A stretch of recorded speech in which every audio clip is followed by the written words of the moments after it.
Welcome to the Outdoor Muscle Show, where we discuss strength, endurance, adventure, and everything in between. My guest today is Ross Enlow. Ross is a performance nutrition coach and endurance athlete. Ross is the owner of Enrich Performance Nutrition Coaching, and he holds a Master's of Science in Nutrition. Today, Ross shares his top performance supplements for athletes, as well as a few supplements we can skip. If you've ever wanted to learn more about using supplements to support your athletic performance, you don't want to miss this episode. So today we're going to be talking about your top supplement recommendations and also some supplements we may want to pass on. So let's just kind of kick it off with, what are performance supplements versus dietary supplements?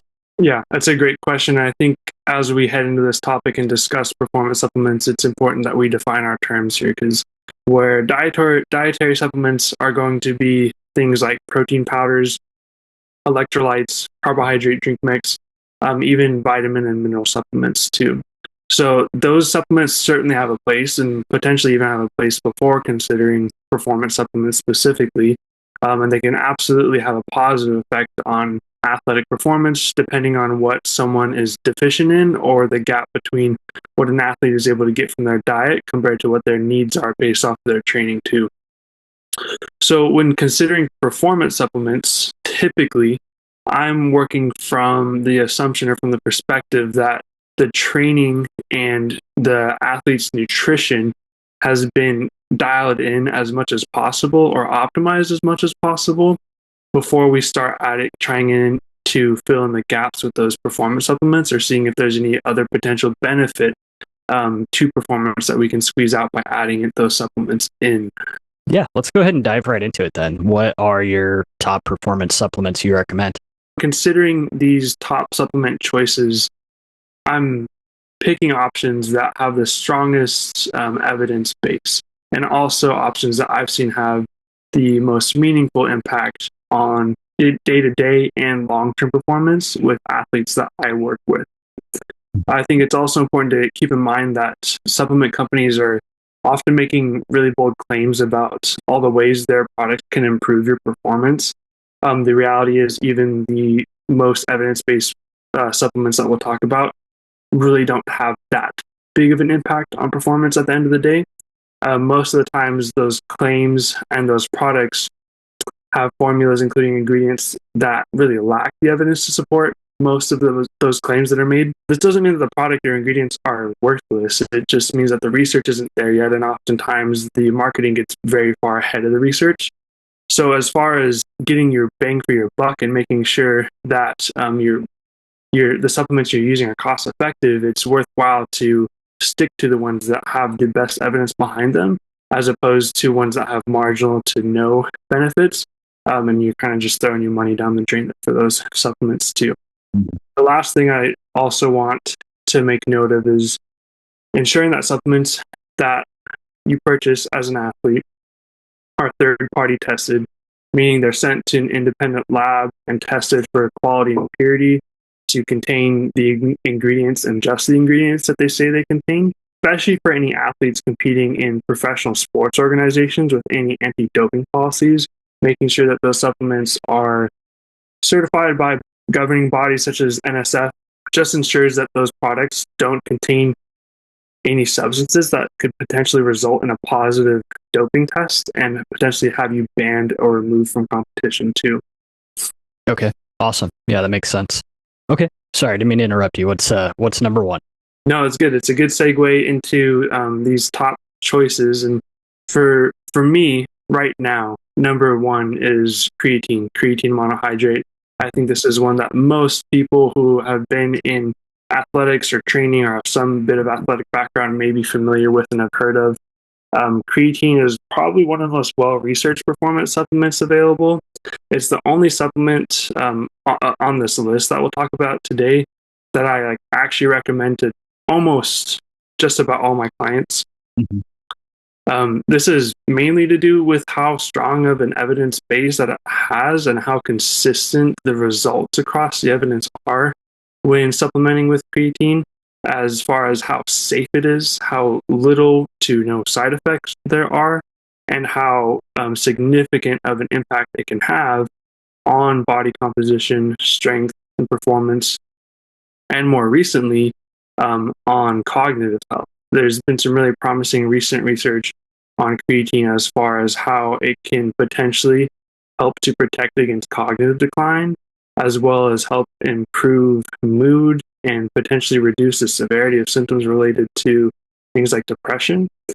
So it's really exciting, and it's one that is by all means, and by again having the most evidence behind it, being so safe consistently, that it's easy for me to recommend with confidence and know that it will have a overall net positive for most of my clients if their goals are related to performance, strength, body composition, even preventing cognitive decline down the road, if not just improving cognitive health.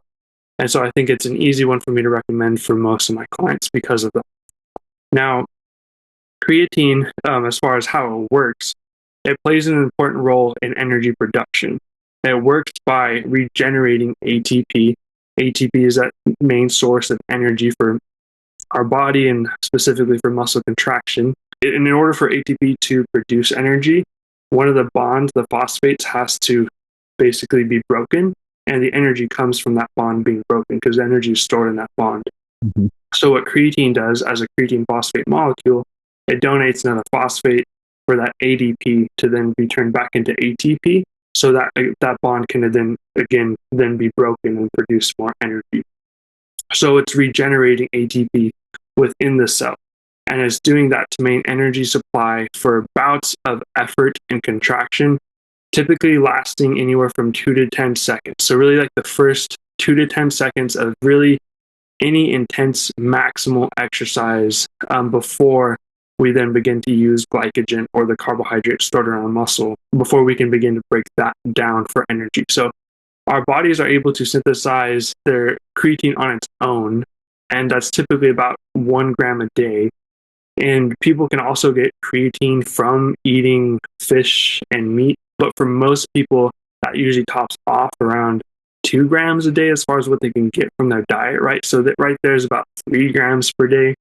Unless somebody's eating, about 1.25 pounds of meat a day, it's not likely that they'd actually be able to get what we see in the literature as a significant dose as far as improving performance, which is usually around 5 grams for most folks. There is a formula for determining it based off of body weight in kilograms. I think it's like 0.01 grams per kilogram of body weight.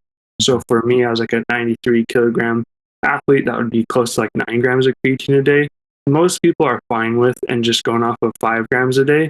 But again, the point here being, it's difficult to do that just getting creatine from your diet and from food, and there may be potential benefits to having more than just what you can get from your food and from your diet too.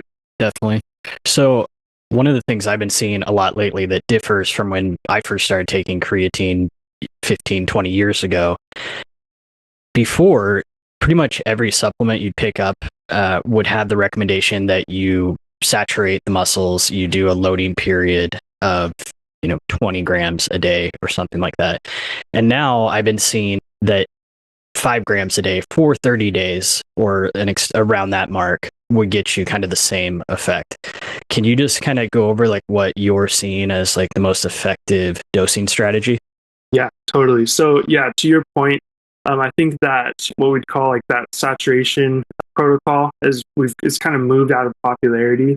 The creatine loading phase is what it was often referred to as, and typically what was recommended was having about 20 grams of creatine a day for 6 to 7 days, having that in divided doses of 5 grams 4 times a day over the course of a week to more quickly fully saturate the muscle and the creatine stores in the muscle. We've certainly seen the recommendation transition away from the loading phase to just beginning a regular routine of having 5 grams a day. If you haven't taken creatine before and you just begin creatine supplementation and you only have 5 grams a day, it can take anywhere from 24 to 28, maybe 30 days to fully saturate your muscle stores. And so typically the difference here is just a matter of urgency, right? So where I usually still recommend a loading phase is for any athletes who are, say, in season or potentially weeks out from a competition and haven't already been supplementing with creatine. And so it would benefit them to saturate their muscle creatine stores more quickly. And then once we've gone through that loading phase, we can then begin establishing that routine as a daily habit.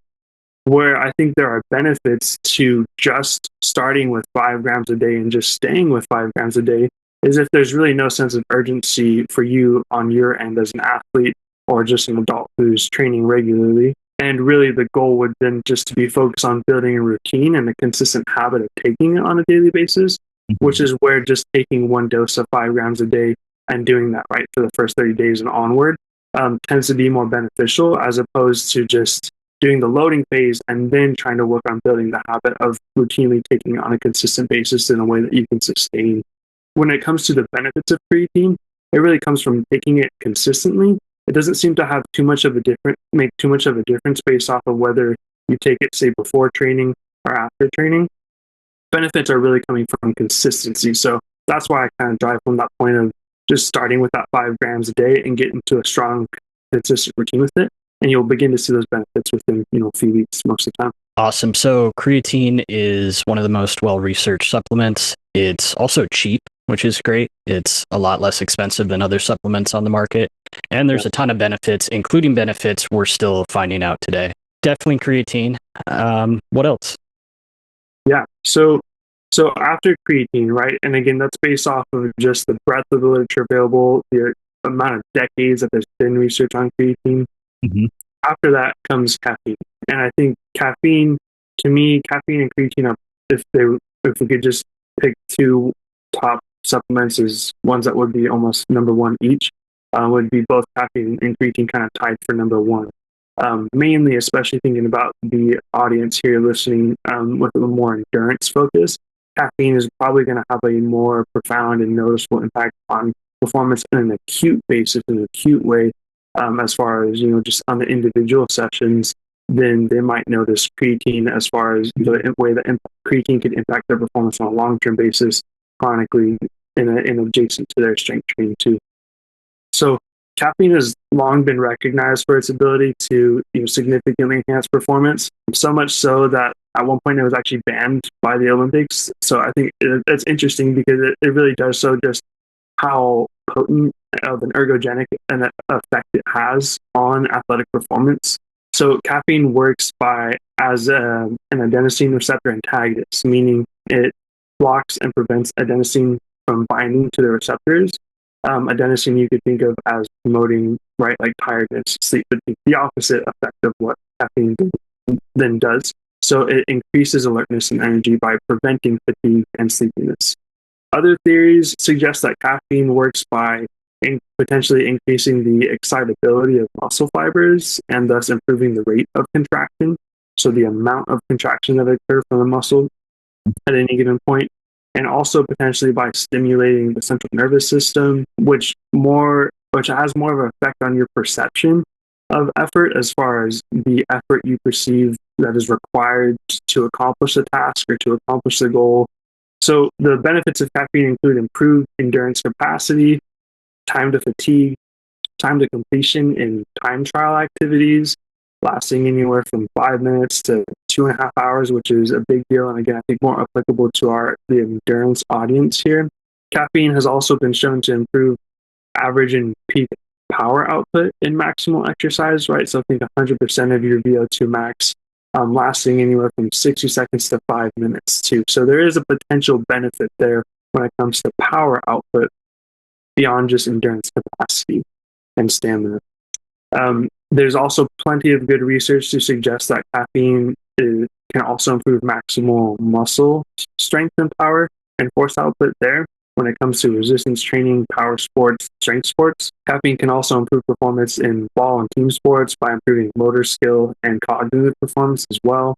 Yeah. Now, things to consider are that genetics do play a role in how people respond to and process and metabolize caffeine, and how sensitive you are to caffeine, right? So you might see some people who can have caffeine and they might say they don't feel anything. In fact, sometimes people say that it makes them sleepy and they take a nap after having caffeine, whereas other people are much more sensitive and probably prefer not to actually consume caffeine because it makes them feel very anxious and overwhelmed, and it's a really intense experience. So there's a spectrum of how people respond to caffeine. Most of the time, most people respond in a way where it provides some physiological energy, and overall they don't feel anxious, but it just feels like it gives them a boost of mental clarity and physical energy too. They might feel their heart rate come up a little bit, but again, in a training setting, that's only going to be potentially to your benefit. Now, habitual users of caffeine seem still, even though they might report that they don't feel the effects as intensely, right? So you might have a new caffeine user and somebody who's been a habitual caffeine user for a while. They'll drink the same amount of coffee. The habitual user doesn't seem to perceive as intensive an effect, whereas the new caffeine drinker might perceive a pretty intense physiological effect. Both of those athletes are still likely going to benefit about the same amount from that caffeine. Just because that habitual user doesn't perceive as much of an effect from the caffeine doesn't mean it's not having a similar and if not equal physiological effect on the performance of that athlete. Caffeine does have some side effects.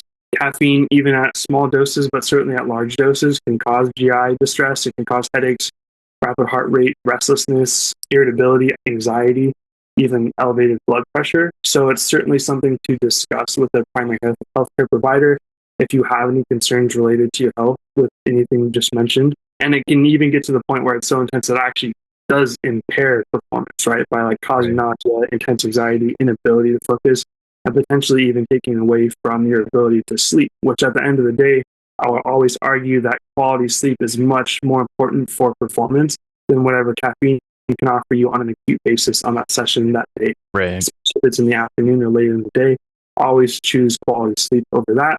Because again, at the end of the day, yes, caffeine can have a significant effect on performance. It can make things feel easier than they are, but the benefit of that is small compared to the impact that good sleep has on your recovery and your performance too.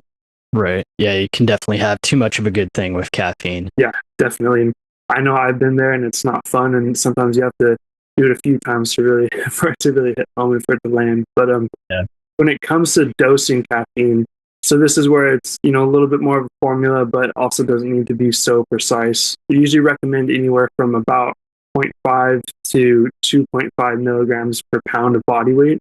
So that can range anywhere from 100 to 600 milligrams per person per day for most adults. Caffeine concentration peaks in your blood around 45 minutes after ingestion, so I usually recommend consuming it anywhere from 45 to 60 minutes before training or exercise if possible, so that you can actually get the peak benefit. And the caffeine peaking in your bloodstream tends to remain around that concentration for a couple hours, so you have a few hour window to really get the maximum benefit of that caffeine consumption. Now, coffee is probably the main source of caffeine for most people. I know it is for me. And caffeine concentration can vary quite a bit depending on preparation method, but also who's preparing it right. There's a lot of individual variation in that. For example, like an 8-ounce cup of just plain drip coffee can provide anywhere from 150 to 250 milligrams of caffeine, which is a pretty big range and hard to be something to be consistent with. But otherwise, the consistency just comes from how you're preparing it, where you're getting it from, things like that. Typically, an 8-ounce cup of coffee, 12-ounce cup of coffee gets you anywhere from that 150 to 250 milligrams of caffeine, which is a good place for most people. Some people may need more to really feel like they're actually perceiving an effect from it, even though 150 to 250 is plenty to get like a true physiological benefit. They may want more just to get that like actual like experience of being caffeinated, basically.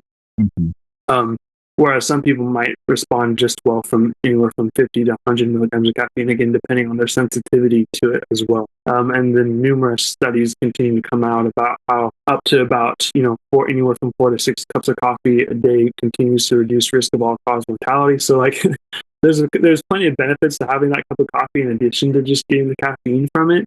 So I usually recommend that if you can. Of course, there are caffeine supplements out there. There's plenty of pre-workout formulas and things that contain caffeine. Some folks will say that they don't actually feel like they're getting the effects of the caffeine or as caffeinated from the supplements compared to when they consume the caffeine through coffee, right? So I think for most people, coffee and I guess some high caffeinated tea tends to be a more effective and consistent source of caffeine as opposed to the supplements, but there's different options out there.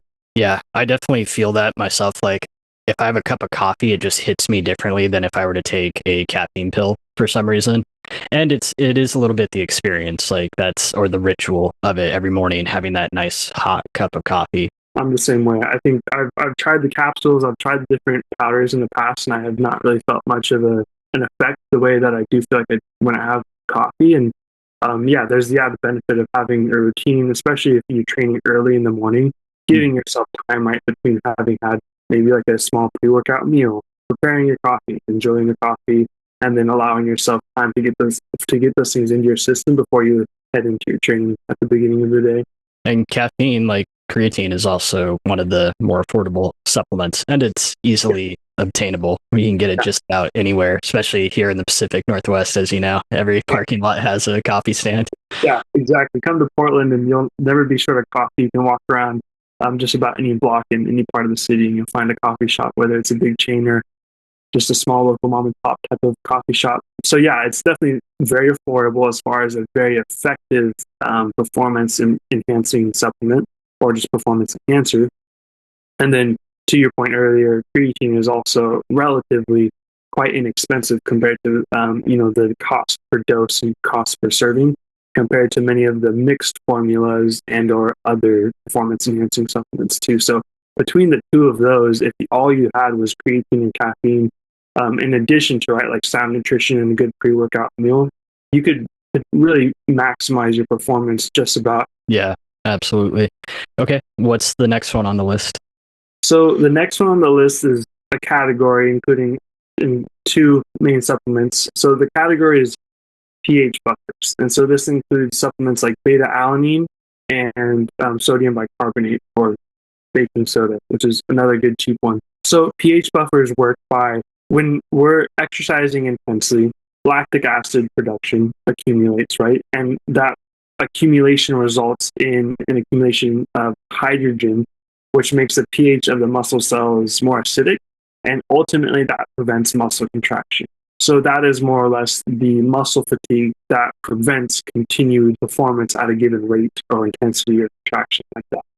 So pH buffers then work by buffering against the acidity of the pH, reducing the acidity of the muscle cells so that you can continue so that muscle contraction can continue and that we can delay fatigue and the onset of fatigue. That may be a matter of seconds or minutes, but ultimately it does have a significant effect as far as the amount of training that you can get in a given period, session, interval. So the first pH buffer that has a meaningful and I would say substantial amount of evidence to support that it does have some consistent positive benefits on performance is beta alanine.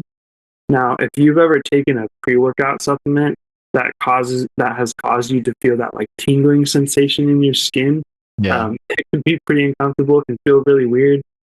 It's likely that you've given beta alanine a try, whether you knew or not. I think back to being in high school and trying all the random pre-workouts and just being like overwhelmed by the tingling sensation and being so uncomfortable and feeling like I was freaking out. On a caffeine, creatine, beta alanine, you're just like ready to run through a wall. Literally, especially as a high school athlete, feeling dangerously unstoppable. Yeah. But then, so that it's likely then if you've had that experience off a pre-workout supplement that you've tried beta alanine. Now, beta alanine again improves performance by reducing muscle fatigue and supporting continued muscle contraction. It's a precursor to carnosine, which is the most important intracellular buffer against hydrogen accumulation. So the beta alanine then gets converted into carnosine, which then acts as that buffer against the hydrogen accumulation in the muscle cell. Now, the performance benefits of beta alanine include improvements in fatigue resistance, right? So delayed fatigue, it improves time to exhaustion. So the ability to continue to put out the same volume of work and intensity of work over a longer period of time. Again, that could be seconds, it could be minutes. It improves sprint and high intensity exercise performance. It improves endurance, time trial performance, and it also improves resistance training performance and training volume tolerance. So there's a spectrum of benefits there for all athletes, whether they are endurance athletes in training in steady state or long intervals, or resistance training for strength athletes and or for endurance athletes engaged in a form of strength training too. The main thing to consider with beta-alanine is that most of the performance benefits only occur after like long-term, consistently supplementing on a daily basis. And so really to benefit from beta-alanine, it's recommended that you consume anywhere from 3.2 to 6.4 grams on a daily basis in divided doses of anywhere from 0.4 to 1.6 grams every 3 to 4 to 6 hours for 6 to 10 weeks. So that's kind of an intensive protocol. It's a protocol that probably doesn't work too well for most people as far as it being a practical thing to do on a daily basis, unless you were really regimented about it. Most people can tolerate a dose of beta-alanine around 1.6 grams up to maybe 3.2 grams without feeling too overwhelmed by the sensation of that tingling, right? So typically what I recommend is if you can comfortably take the beta-alanine and tolerate that tingling sensation, have that 3.2 grams 30 minutes to an hour before working out so that that tingling sensation kind of accompanies an outlet for the intensity of that feeling while you're doing something that's also intense, so that it doesn't feel as overwhelming for you and you don't have to kind of just, I don't know, sit through a work meeting while feeling a bunch of tingles really intensely. But have 3.2 grams per day, 30 to 60 minutes before that session, and do that for about 6 to 10 weeks.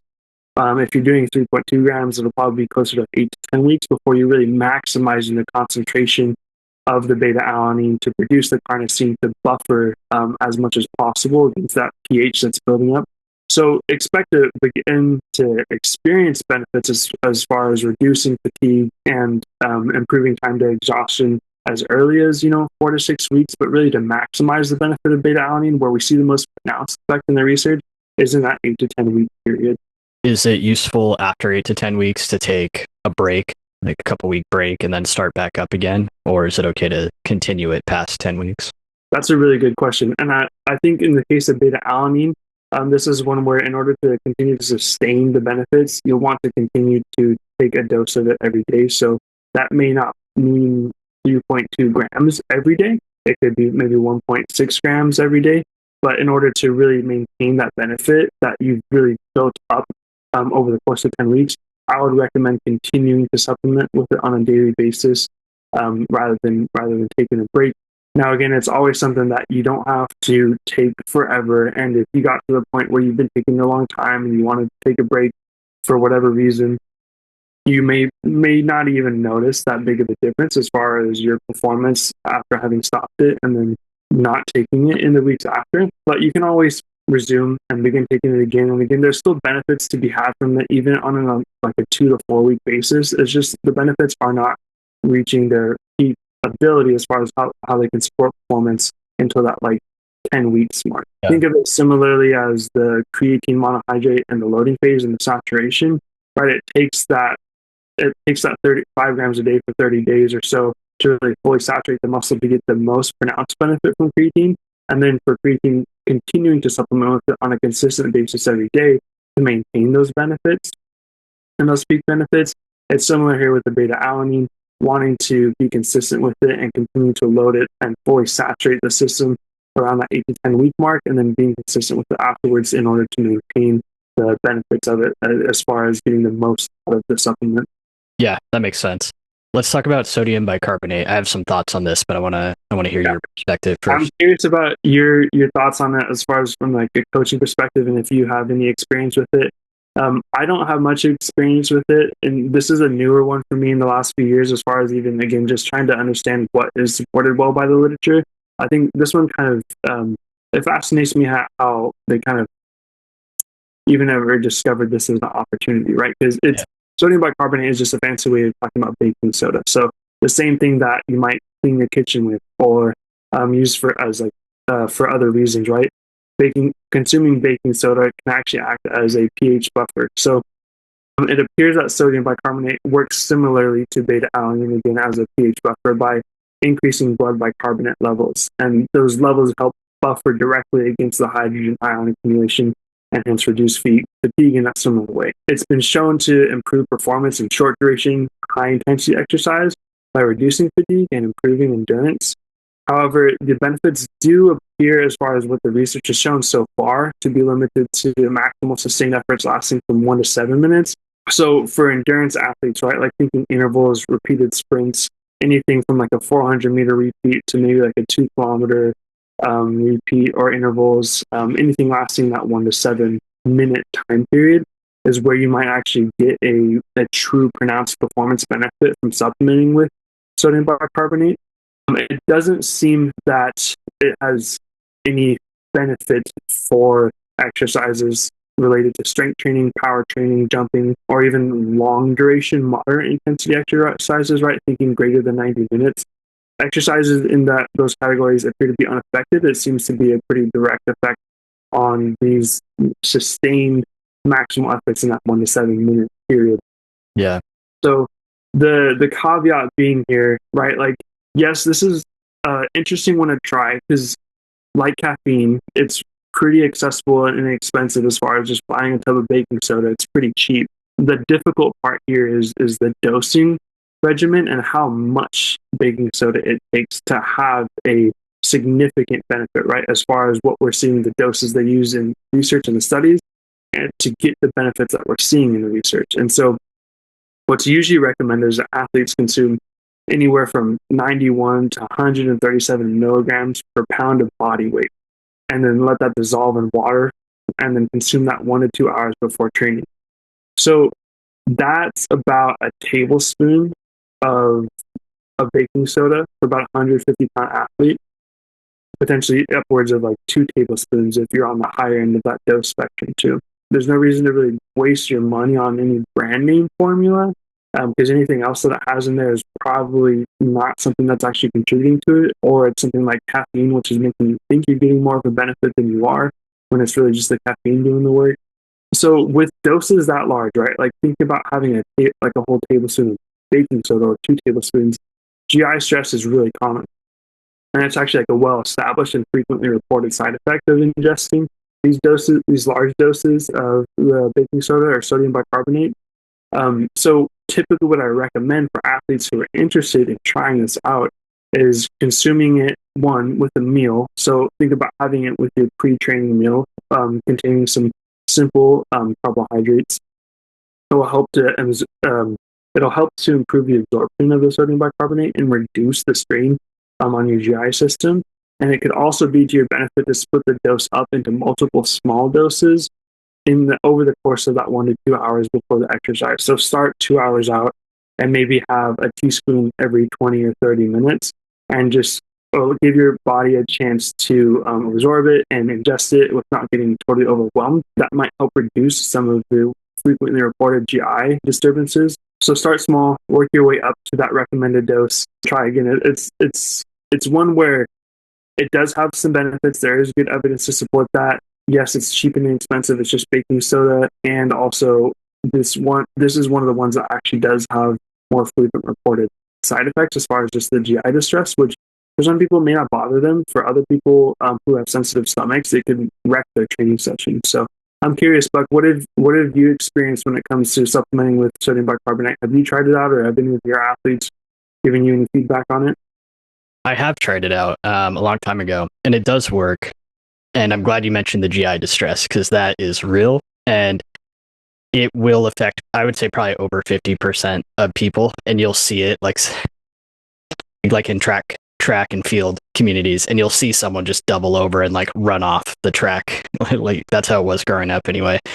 Yeah. So exactly like you said, I would not start with a tablespoon. I'd start with maybe like half a teaspoon, and then I would do my training session on a treadmill near access to a restroom if needed. It is instantaneous, and you don't want to be like half a mile down the street or something and just praying that you get back in time. So yeah. If you decide to try this one, start with half a teaspoon and a light treadmill workout. Yeah. And then kind of work your way up, exactly like you're saying. It does work though, and some people swear by it. It's been kind of niche in the last few years. It's gone through its waves of popularity, and I think it's kind of resurging with some name brands of baking soda coming out, basically as branded as sports performance supplements. And so it does work. And again, I wouldn't have mentioned it here if there wasn't like a sound evidence base to suggest that it does. But yeah, to your point, start small, and give yourself a chance to have a safe place to throw it up, basically, if you need to, because it does happen.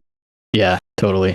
And that's kind of the case with all of these. Caffeine can definitely cause that issue, and so can creatine. Yeah, totally. And I think, again, even though creatine is so well established as far as having little to no side effects, I still have plenty of people tell me that it causes some stomach upset, whether it's some constipation or gas or GI distress. And so oftentimes for most folks, it's one, potentially a smaller dose, right? Starting smaller.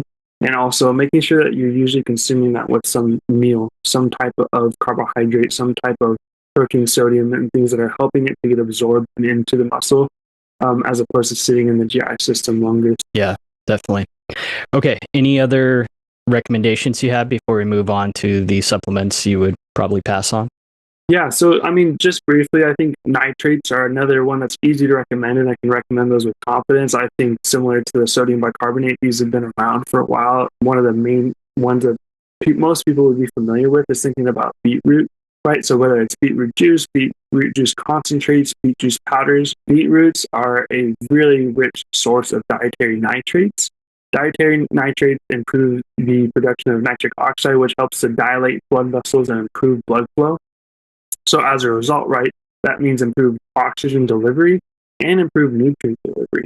So that means that your muscles and your brain and your body are receiving oxygen and those nutrients at a greater rate and more efficiently, which is going to help improve performance. And so supplementing with dietary nitrates from foods, from things like beetroot juice, have been shown to improve performance in high intensity exercise, as well as exercise economy, right? So basically higher power output for the same amount of oxygen uptake, time to exhaustion, higher intensity intermittent team sport performance, and especially cycling time trial performance. It's a really popular supplement in the cycling community.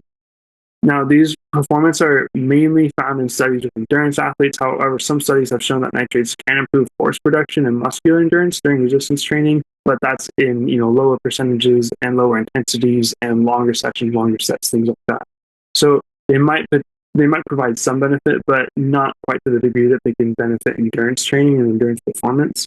So beetroot is, one of the most popular sources of dietary nitrates in as far as supplements go. But there are other foods that are rich in nitrates, and you can often get quite a significant dose of nitrates just through foods in your diet, especially just like over the course of the day. For example, 100 grams of spinach and arugula and celery all provide about 250 milligrams of nitrates. So having a few servings of that throughout the day could get you anywhere from 500 to 750 milligrams of nitrates, which is up into that recommended dosage as far as where nitrates seem to have a significant effect. For optimal benefits from the beetroot supplementation, I do recommend that you consume a serving that provides anywhere from 300 to 500 milligrams of dietary nitrates, which again could be done just through a serving of some of those like spinach, arugula, and celery, but might also be more convenient and effective if you're getting that in a way that's like standardized as far as like a beetroot concentrate. So that might be like 70 milliliters of a beetroot juice concentrate or 500 milliliters of beetroot juice. I do recommend that you have that 2 to 3 hours before exercise. It appears that it may take anywhere from 2 to 3 hours to really reach peak concentration and peak effect as far as the performance benefits. And those can last hours into the session, if not days after consumption. Regular consumption of the beetroot supplements or of the dietary nitrates is more effective than just like a single acute dose. So, for example, I typically recommend that if somebody's preparing for a competition or a race, that they begin supplementing with beetroot juice or dietary nitrates about 7 days out from competition, aiming for about 500 milligrams of dietary nitrates per day over the course of 7 days. May have a more pronounced, and does certainly appear to have a more pronounced effect on performance than just the acute dose of having like one serving on the day of competition too. So beetroot juice is a really popular one when it comes to nitrates. And then another one that's pretty popular, pretty common, and one that's oftentimes included in a lot of those pre-workout formulas or even like a pump formula as far as something that's going to improve blood flow around strength training, but just training in general, is L-citrulline. So L-citrulline is a non-essential, non-protein amino acid, most abundantly found in watermelon of all foods, interestingly. But like nitrates in beetroot, citrulline contributes to the nitric oxide production in your body, again, helping to dilate blood vessels and improve oxygen and nutrient delivery. So that's where that pump effect typically comes from is just improved blood flow to the muscle, improved nutrient delivery. The benefits of citrulline supplementation for performance usually include reduced perception of effort, so it feels a little bit easier to you. There's delayed fatigue, potentially some reduced muscle soreness and improved muscle recovery, increased training volume tolerance, so you can tolerate a little bit more training volume. There's some potentially small increases in growth hormone that improve muscle protein synthesis, but that small and potentially not significant benefit there. And again, you can often find it in formulas, like pre-workout formulas, but I do recommend that if you want to give it a try and to really experience the full benefits of citrulline, is to just have like a pure formula and pure supplement. So it's just L-citrulline and it's not a combination of things, and making sure that it's just L-citrulline, not L-citrulline malate. L-citrulline malate is a combination of citrulline and malic acid. There might be some synergistic effects on performance, as malic acid has also been shown to improve endurance and reduce fatigue by improving ATP production. But as far as formulas go, they don't typically specify the ratio there of the citrulline to the malic acid in those citrulline malate products. And so just to ensure and guarantee that you're getting a significant and meaningful dose of the L-citrulline, I typically recommend just a pure formula of L-citrulline, looking for anything from 5 to 8 grams at a time. So for some supplements, that means you may just be able to take one capsule, one scoop of powder, and then you need to take multiple capsules in order to get that desired dose to have that significant effect. But there appears to be, it appears that up to that dosage, it's well tolerated with no common side effects. And so that might be preferred over beetroot juice sometimes, just because it's a little bit more standardized. If you're somebody who prefers the capsules over taking shots of beetroot juice, and beetroot juice doesn't necessarily taste that good too, so if you prefer to avoid that, L-citrulline might be a good alternative, providing similar benefits in a more convenient format. Those are the dietary nitrates there. And last there on the list of my recommended supplements for endurance athletes, strength training athletes, that I have confidence in as far as recommending easily based off of the evidence available. That's a really good list. I really like that everything is affordable, it's accessible. You're not recommending things that's going to cost someone, $100 a pop.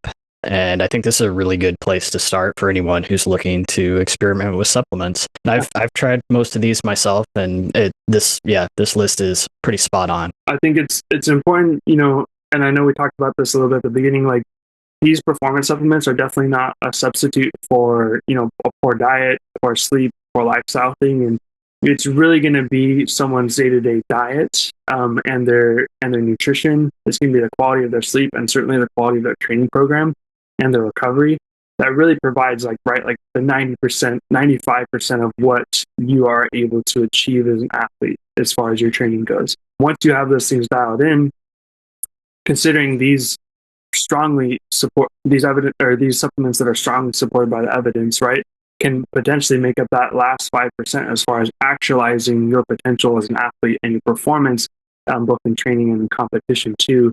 And so that certainly starts with caffeine and creatine, the pH buffers, and the nitrates. I think it's a good place for people to start and to experiment with. And then to your point earlier, start small, build your way up. And if you're interested in more of this information and more specifics around the dosage, timing, protocols, things like that, I do have a blog post up covering these recommendations, and so we can link that in the show notes afterwards so that you know where to go if you want some more precision when it comes to the protocols around these supplement recommendations. And or you could always reach out to either Buck and I, and we can direct you to some more information around that. But as far as now getting to the point thinking about what are some supplements worth skipping, for one, I think it's a good question and a good one to ask because, as we mentioned earlier, the marketing around supplements can often be far ahead of the research, if not just completely misleading and just really taking advantage of misconceptions around nutrition and in fitness too. And one of the top ones on that list for me are the BCAA supplements, so branched chain amino acid supplements. Branched chain amino acids are essential amino acids, which means we must obtain them from our diet, right? If not a dietary supplement. Now, while these amino acids, right, they are critical and essential for muscle growth, paying for a BCAA supplement, in my opinion, is nearly always a waste of money. Main reasons are that they're, for one, very expensive.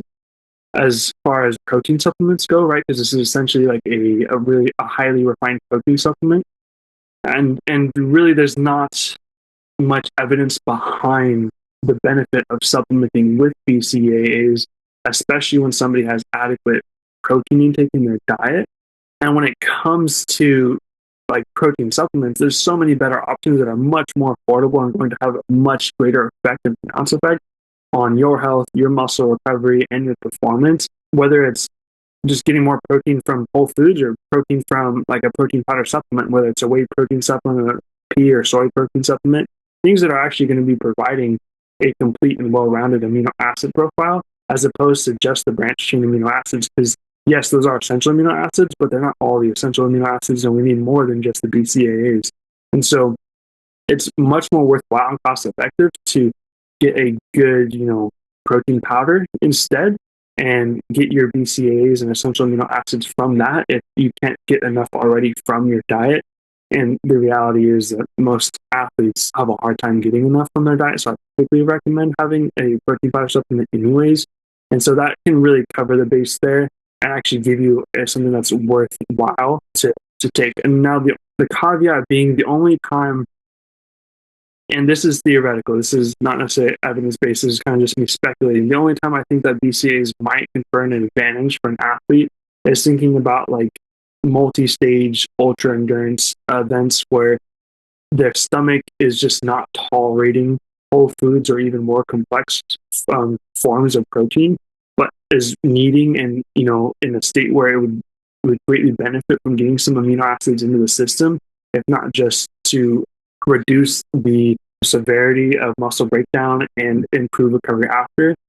So I think BCAAs may potentially, like if I'm just going to speculate, could have some benefit in situations like that, but that's a really extreme situation and a really extreme application or situation as far as compared to what most people who are using BCAA supplements are using it for.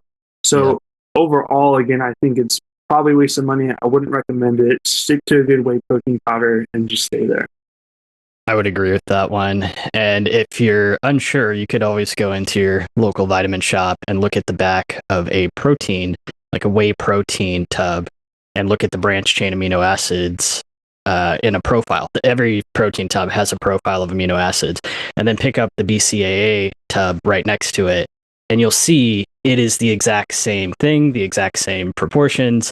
Someone literally just said, like, how can we double charge someone for the same exact product? So but to your point with the endurance thing, I have seen BCAAs popping up in gels lately. So I do think there, like you said, there could be a place for it.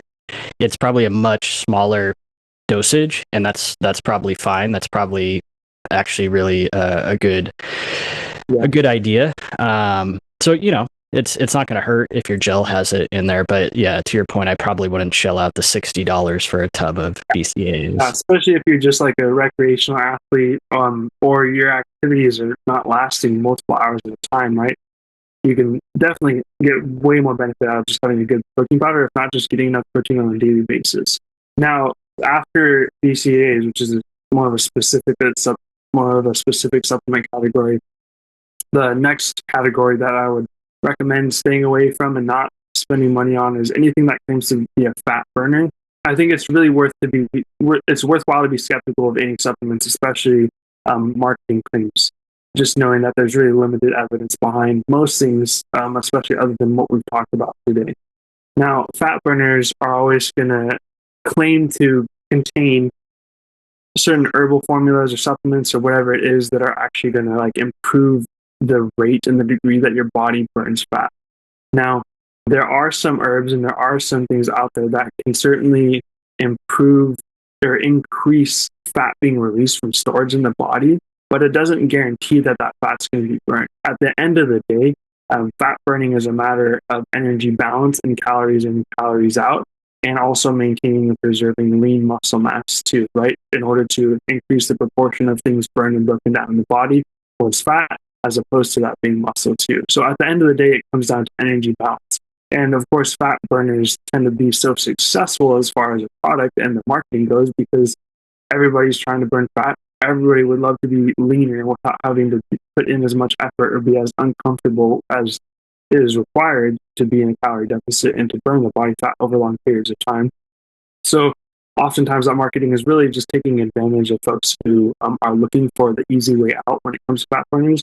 But there's really zero to no evidence behind fat burners having any true result, especially when calorie intake and calorie output are equated. And at the end of the day, the reality is in order to burn fat effectively, it's going to require a calorie deficit. It's going to require an adequate protein intake and a good management of stress, whether that's stress as you're training or just stress in your daily life too. So not worth it. Do not recommend it. Avoid anything that claims to be a fat burner or improved fat burning. And then last on this list is collagen. This one tends to rumple some feathers, and it's one that I have to talk with most people, most athletes that I work with, especially athletes that are in their 40s and older.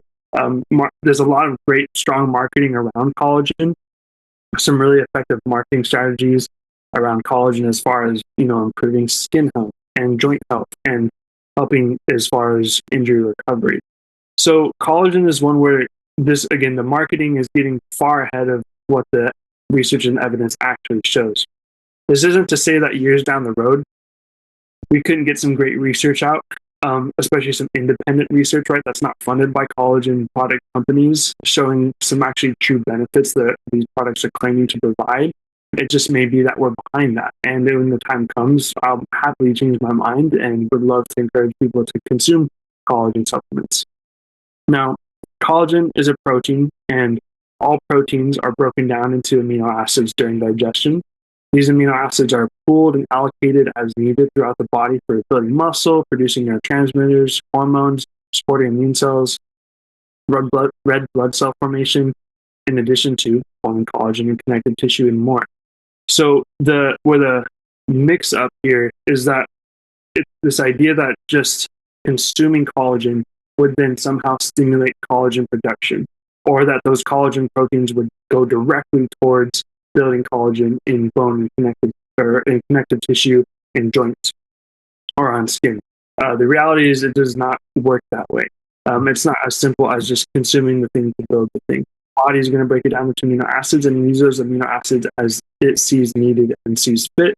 Now, where collagen production actually can be stimulated through is through resistance training and moving and exercise. And so that is the actual true stimulus there. One of the true stimuluses behind collagen production in the body is that load, that stretch, that external stimulus of the work being done by the body.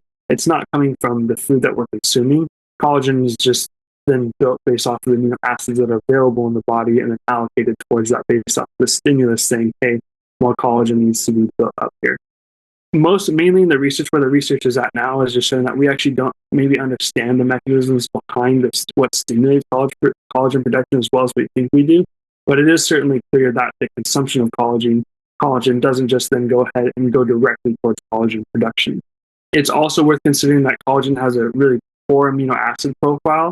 Oftentimes people will say that they take collagen because it's a form of protein or it's a substitute as a protein powder. It's a really poor and low quality protein powder and amino acid profile. And again, when it comes to supporting collagen production in your body, you'd be far better off just having a well-rounded protein supplement like a whey protein supplement or a pea protein supplement that has a complete amino acid profile of those essential amino acids so that then your body has enough of those amino acids to then allocate towards the synthesis and the production of collagen if that's what your body is needing those amino acids for.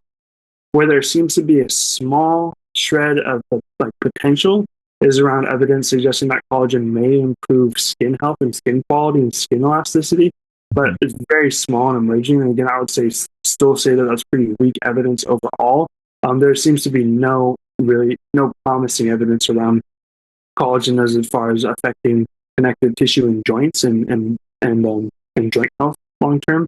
So still very limited. Marketing is ahead of the evidence there, and it's overall you'd be much better off just consuming a high quality protein powder, providing your body with all those essential amino acids, and then continuing to engage in some form of resistance training or load bearing training that's going to improve that stimulus for collagen production in the body. Yeah, collagen's definitely having a moment in the marketing right now, that's for sure. Yeah, it is. And again, I think unfortunately, it's just not a cost-effective option as far as the evidence that we have and the amount that people are paying for it. And Yeah. most people would get just as much benefit, if not more, from having just a well-rounded regular protein powder supplement instead. That's well worth the money. Yeah, absolutely. Ross, you've provided a ton of value. Ross, where can people go to learn more about what you do? Yeah, so you can learn more about me on my website, enrichperformance.com. We'll link that in the show notes. You can also engage with me, message me, and or view more recommendations on my Instagram, enrich.nutritioncoach. We'll link that as well. You can message me, reach out, ask any questions. I'm happy to chat it up and talk nutrition if you're interested. So, Awesome. Ross Enlow, thanks for coming on the show. Buck, thanks for having me.